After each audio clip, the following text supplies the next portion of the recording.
Hi everyone. Today I'd like to talk about Rajasic foods.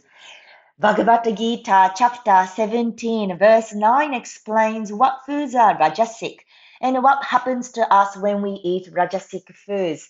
The verse reads, Katvam radhavana tushna trikshna ruksha vidahinaha ahara rajashvetaha dukkha shoka maya pradaha.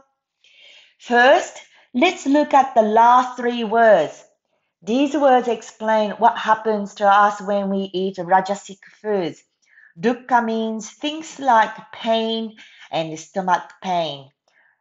Next, shoka means that we become very negative, mentally narrow-minded, and emotionally restless. The last pradaha means disease. Disease will be brought to our body.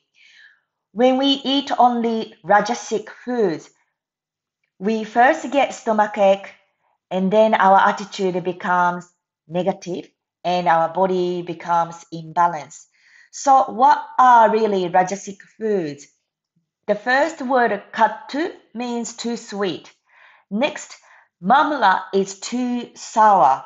Next, lavana is too salty. Atushna is too hot. Next, tikshna means smells too strong. And next, ruksha is greasy. So you see, too much of these tastes cause rajas. Eating food that is too hot, too sour can invite sickness and negative thinking.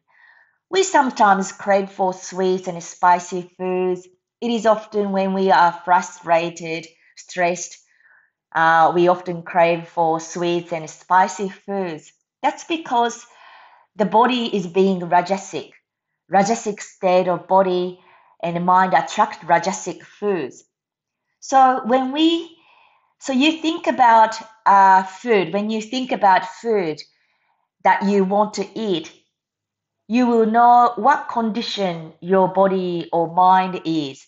For example, when you want to eat something too salty, too sweet, greasy, or something um, too much, it is a sign that rajas has been accumulated in the body or the mind.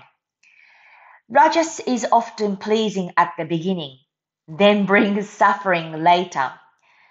That's what called Rajasic joy. Therefore, even if you are pleased about the taste, later it brings stomachache, for example. If you are caught up with chasing Rajasic food for a long time, it will become hard to get out of it. So you need to switch to Sattvic foods as soon as you can. Nowadays, our lives are so busy, Rajas is so easy to be accumulated in us. So it's important to stop and reflect our lifestyle and our eating habits every now and then. I'd like to mention one more word, dinahinaha. Dinahinaha means something that is not cooked in a proper order. For example, instant noodles and meals that are cooked in microwave. In the old days, people cooked rice, for example, with a heavy iron pot. But when you think about it from that era, these convenient cooking appliances are seen as an unreasonable force and are not following the procedure properly. We see a microwave open everywhere.